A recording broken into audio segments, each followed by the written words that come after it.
سلام علیکم خوێندکارانی عزیز و خۆشەویست لە شوێنێکن سڵای خی گەورەستان لێبێت بمڕوومان باس لە ئەپیسۆدی نوێمەکەین لەسەر Secrets from the Past نهێنیەکانی ڕابردوو بزانین ئەم ئەپیسۆدمان باس لە چیەکە ئاڵێ I found out that Stella was staying with Miss Havisham من بۆم دەرکەوت کە زانیاریم هەبوو کە Stella لە ماڵی Miss Havisham and I decided to visit them both for the last time بۆیە بڕیارم ما کە بۆ کۆتا جار to visit them both for the last time بۆ کۆتا جار من سەردانیان بکەم و بچم سەرێکیان لێ بم When I arrived کاتێک گەیشتمە ئەوێ they were sitting together ئەم دوانە بێکەوە دانیشتە بوون لە ژوورەکەی Miss Havisham watching the fire سێری ئاگریانە کرد باشە Stella looked up at me through her long dark hair as I came into the room Stella لە ڕێی ئەها قژ و شتیاوە هاتۆتە خوارەوانێ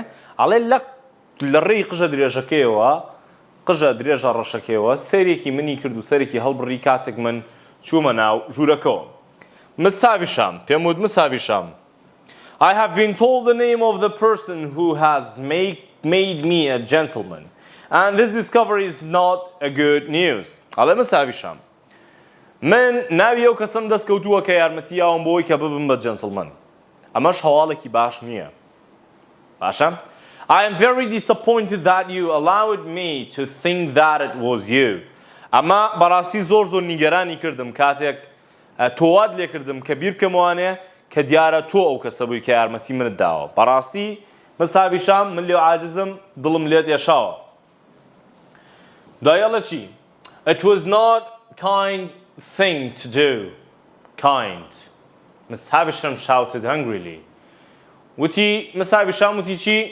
بەڕاستی ئەوە شتێکی ئەمە هیم پێڵێ پێڵێ ئەوە شتێکی زۆر میهرەبانانە نییە کە تۆ کردوتە بەڕاستی تۆ کارێکی خراپت کردووە Miss Havisham وڵێ kind بە تووڕێیەوە kind why should I be kind بۆچی منە بێ هێ من و نەرمونیان بم بۆچیە بێ من دڵسۆز بم لەگەڵ تۆیە You paid me for my time here years ago and I expect nothing more I said calmly ئەڵێ تۆ هەندێک پارەت دامێ چەند ساڵێک پێشەسا و چاوەڕێی هیچ شتێکی زیاترم لە تۆ ناکرد But I have to come to ask for some money for my good friend Herbert Pocket not for myself و هاتیشم بۆی کە تەنیا گەر هاتبێتم یەک جار بۆ ئەویش بۆ ئەو بوو کە داوای هەندێک پارەم لێ کردی بۆ هاوڕێکەم ئەژنا من پێویستم بە پارەی تۆ نییە A year or two ago I helped Herbert to set up his own business من یەک دوو ساڵێک پێشەسا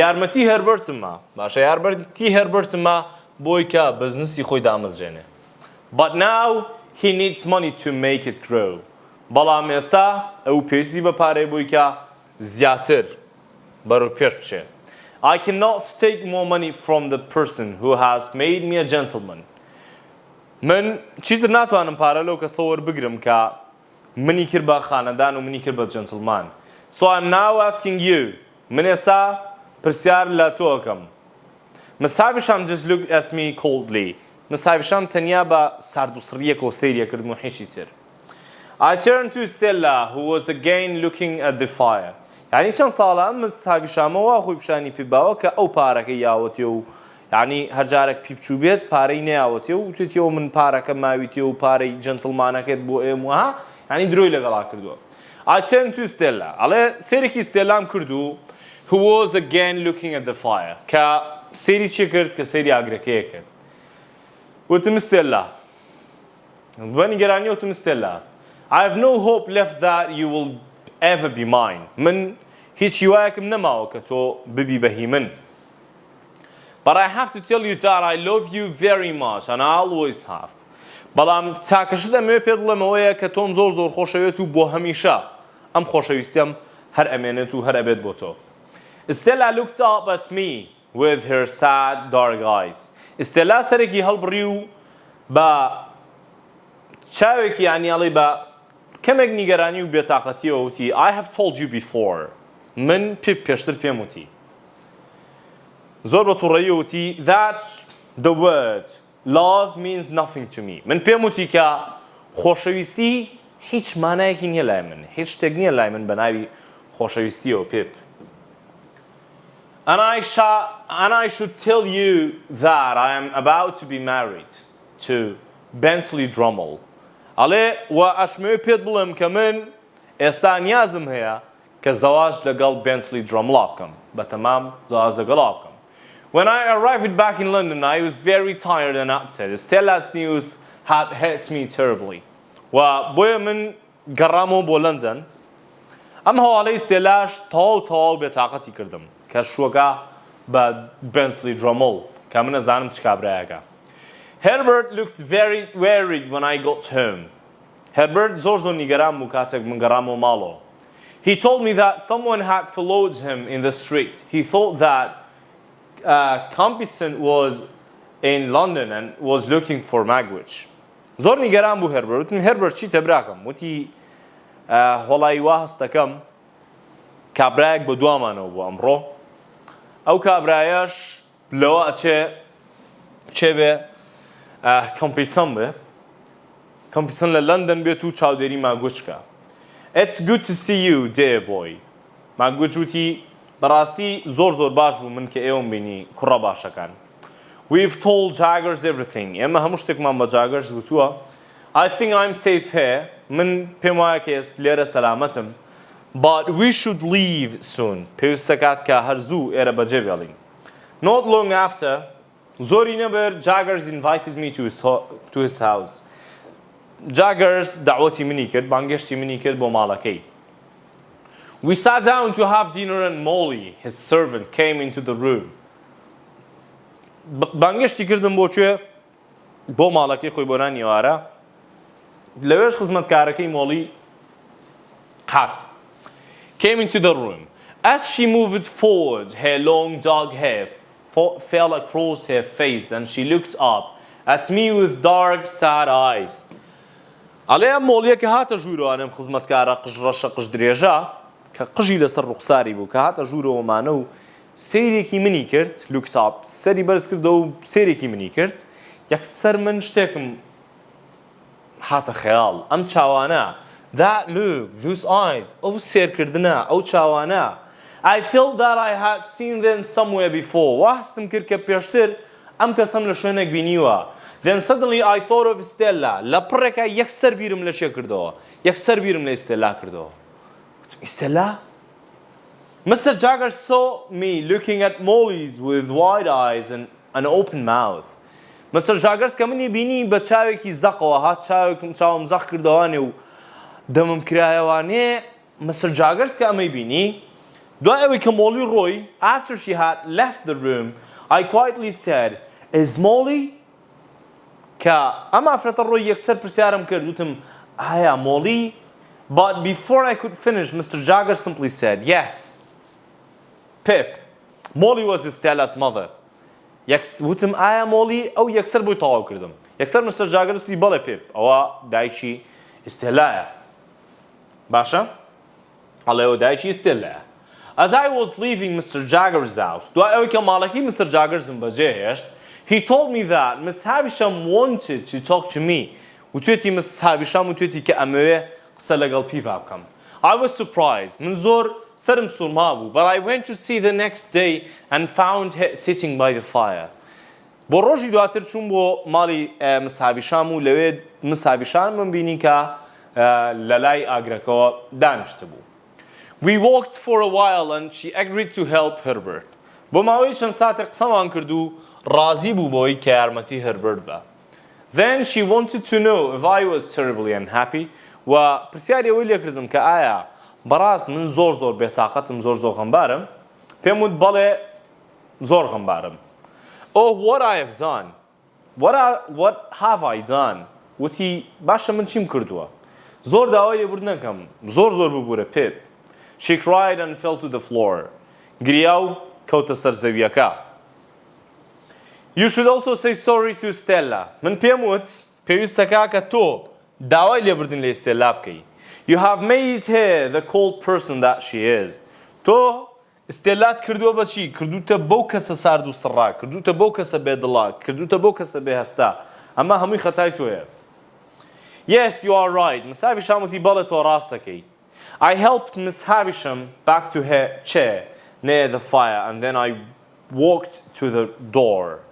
من یارمەتی مساویشام ما و کاتی کە لەسەر ئەرزەکە بوو یارمەتی ما و خستمەوە سەر کورسیەکەی نزیک ئاگرەکە دواتر چیم کرد دواتر ڕۆشتم بەرەو دەرگاکە.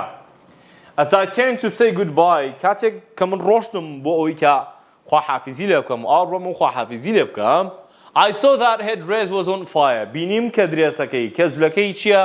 جلەکەی ئاگری گرتووە. She stood up and cried out in horror. بینیم کە هاوارەکات و یعنی بە گریان و ترسێکەوە ئەقیژێنێ. I took off my coat and threw it over her as she cried out again. گەو کاتێک هاوارێکە من شاکەتەکەم بۆ دانا بە کۆچەکەم چیم کرد هەوڵمان کە ئاگرەکە بکوژێنمەوانێ. Servants came running into the room. خزمەتکارەکان هاتن بۆ ژوورەکە. When with difficulty helped me to pick Miss Havisham up and put her on the table. با زۆر بە ناڕەحەتی و بە قورسیەوە توانیمان یعنی ئاگرەکە بکوژێنینەوە ئەم ئافرەتە هەرچەندە زۆرێک لە جانیشی سوتا بوو بە قورسیەوە بە ناڕەحەتیەوە ئەم ئافرەتەمان هەڵگرت و لەسەر مێزەکە داماننا. ئەڵێ she was very badly hurt and couldn't be moved. ئەم ئافرەتە هەموو جانی یعنی زۆر بە خراپی سوتا بوو وەنەی ئەتوانی کە بجوڵێ. The doctor came. دکتۆرەکە هاتوو. But he couldn't help her. بەڵام نەیتوانی هیچ یارمەتیەکی ئەو بە. Several weeks later I heard that she had died. چەند هەفتەیەک دواتر هەواڵیەوەم بیست کە Miss Havisham مردووە. The fire had burned me as well and I needed time to get better in London. ئەو ئاگرە کە من خەریکی کوژانەوەی ئاگرەکەی Miss Havisham بووم ئەم ئاگرە منیشی برینار کرده بوو منیشی سوتانە بوو جا لەبەرەوە چەند هەفتەیەکی ویست یعنی کاتی ویست تاکو باشتر بمەوە لە لندن. The weeks passed and we began to know Magwitch better. چەند هەفتەیەک تێپەڕی و دڵنیا بووینەوە لەوەی کە Magwitch باشە و حاڵی باشە. Magwitch and I have talked a lot. من و Magwitch قسەیەکی زۆرمان کردووە. ئەمە هێربەرت بە پیپەڵێ ئەڵێ من و Magwitch قسەیەکی زۆرمان کردووە. He told me that he used to be married and that his wife was very rough. ئەم Magwitchە ویستوێتی وەختی خۆی ویستوێتی کە زەواج بکا بەڵام ژنەکەی زۆر خراپ بووە. Years ago she had a fight with another woman. چەند ساڵێک دواتر ئەم ئافرەتە she had a fight ئەم ژنەی شەڕی لەگەڵ ژنێکی ترا کردووە and the woman died. ژنەکە مردووە. They said it was murder. I looked at Herbert in horror. She was put on trial. Herbert went on. But Mr. Jaggers was her lawyer and she didn't go to prison. ئەڵێ ساڵانێک لەمەوبەر ئەم هێربەرت ئەم کابرایە ئەم Magwitchە ژنێکی هەبووە ژنەکەی لەگەڵ ژنێکی ترا شەڕیان کردووە و ژنەکەش گیانی لەدەستداوە و خەڵکی وتویانە کە ئەو بکوژەکەیە باشە کە وتویانە ئەو بکوژەکەیە. هێربەرت ئەڵێ کە درێژی بە قسەکانی یاوتی ئەم دادگایی کراوە بەڵام مستر جاگەرز یعنی چی کردووە محامەتی بۆ کردووە و نەیهێشتووەکە بچێتە زیندانەوە. What happened to her? ئەی چی بەسەر ئەم ئافرەتەیە هاتووە چی بەسەر ژنەکەی Magwitchە هاتووە. She disappeared with her young daughter about 20 years ago. ئەم ژنەی Magwitch چی بووە؟ مافیا بوو ماما. ئافرەتێکی کوشتووە و دواییشی کردووە Magwitchi بەتەنیا بەجێهێشتووە باشە Magwitchi بەتەنیا بەجێهێشتووە و دووری خستۆتەوانێ ڕای کردووە و هەڵاتون. Magwitch was very upset since he loved the child very much. Magwitch هەر بەتەنیا ماوەتەوانێ و چی کردووە هەستی خۆشەویستی هەبووە بۆ ئەم ئافرەتە بۆ ئەم مناڵەی بۆ کچەکەی. He never saw them again. ئەو Magwitchە داماوە هەرگیز لە تەمەنیا ئەم ئافرەت و ژنەی نەبینیوەتەوە جارێکی تر. 20 years ago پرسیارم لێ کرد ئایا 20 ساڵ پێش ئێستا I asked it slowly. پرسیارم لێ کرد بە هێمنی. Herbert answered. And I think you became important to him then because you were about the same age as his own child. 20 ساڵ لەمەوبەر ئەمە پێ هاڵە پرسیارم لێ کرد. هێربەرت وەڵامیایە بەڵێ پێم وایە تۆ گرنگ بوویت بۆ ئەو لەو کاتەدا چونکە تۆ نزیکەی هەمان تەمەنی مناڵەکەی ئەوت هەبووە بۆیە ئەم کابرایەش بۆ شێوازە تۆی خۆشویستووە و تۆی ویستووە. I thought for a moment then said, I think Abel Magwitch could be Stella's father. یەکسەر ئەڵە بیرم کردوانێ ئەبێ ئەم ماگوچە باوکی ستێلا بێ. باشە ئەبێ باوکی ستێلا بێ. As soon as I had the strength هەر زوو چیم کرد هەر ئەوەنێک هێزمە بوو چۆم قسەم لەگەڵ مستر جاگەرزا کرد. I told him everything I knew and the things I had guessed. و ئەوەم پێوت کە لە خەیاڵما بوو بە مستر جاگەرز کە محامیەکە بوو. Then I said, some very sad things have happened to these people. پێم وت کە کۆمەڵێک شتی زۆر زۆر ناخۆش ڕوویاوە. I think we should tell them the truth. وا پێویستە کات کە ئێمە ڕاستیەکانیان پێ بڵێین. بزانین ئەوەی کە لە خەیاڵی پیپایە چییە؟ Your guesses may be correct. جاگەرز دەڵێ فکر و بیرکردنەوەکەی تۆ ڕاستە ئەوەی کە لە خەیاڵی تۆیە ڕاستە. But do you think the truth would help any of them now?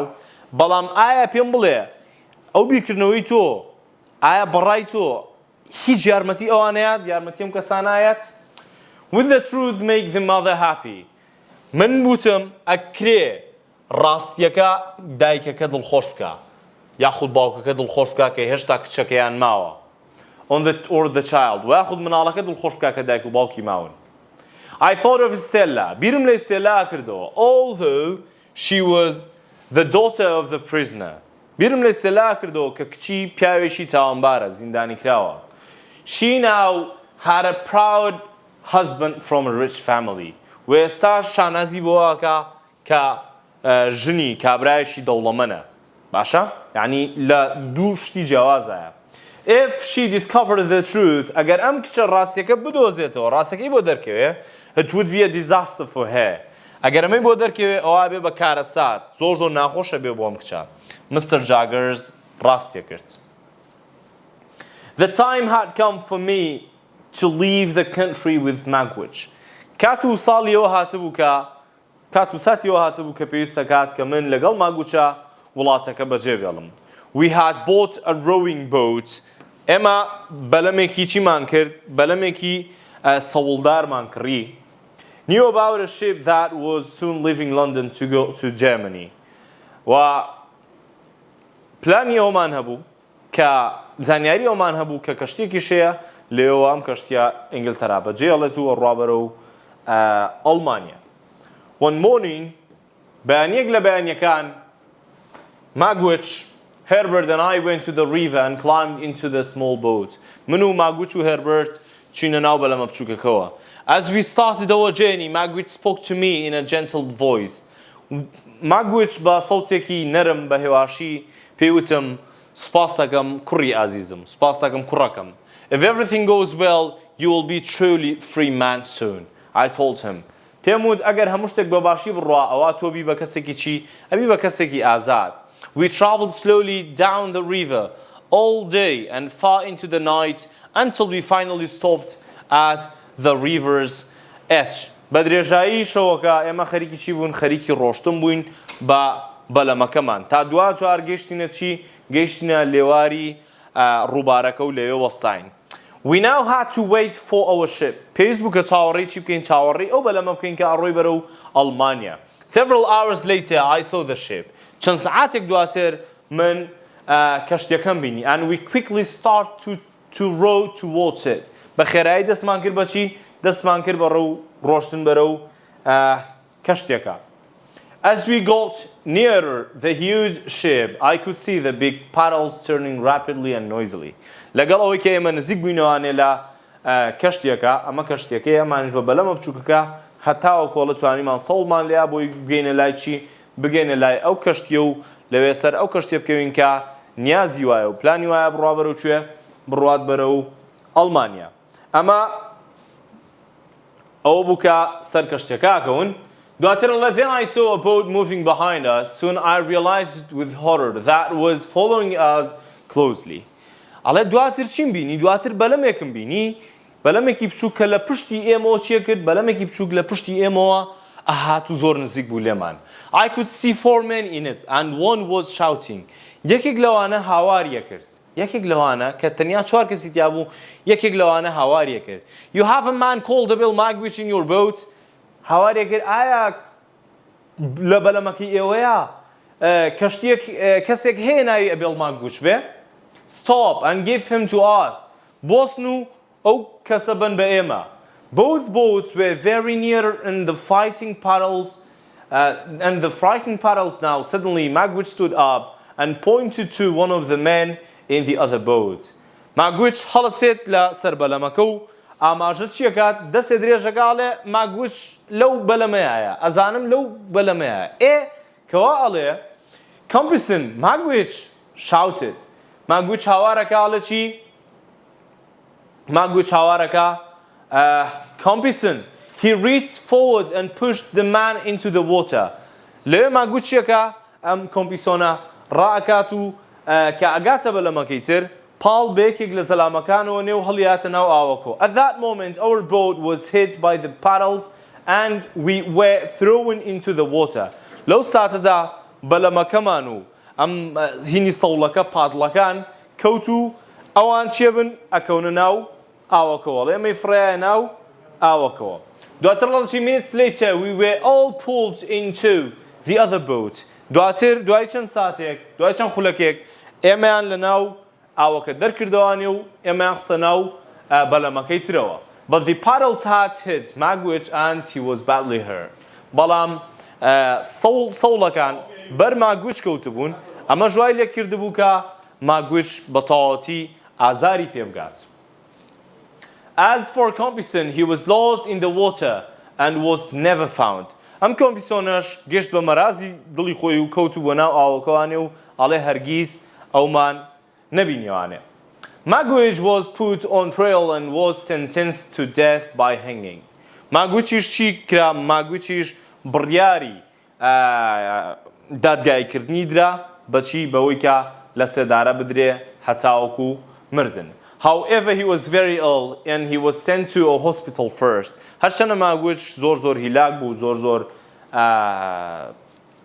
نەخۆش بوو بۆیە ناردیان سەرەتا ناردیان بۆ خستخانە I visited him there every day. هەموو ڕۆژێک منە ڕۆشتم و سەردانی Magwitchمە کرد But it was clear to me that he was going to die very soon. ئەمە بۆ من زۆر ڕوون بوو کە ئەم کابرایە ئەکرێ لە ماوەیەکی کەمە چی لێبێت ئەم کابرایە بمرێ وتی Dear boy کوڕی عزیزم Thank you for everything you have done for me. سپاس بۆ هەموو ئەو شتانەی کە بۆت کردم.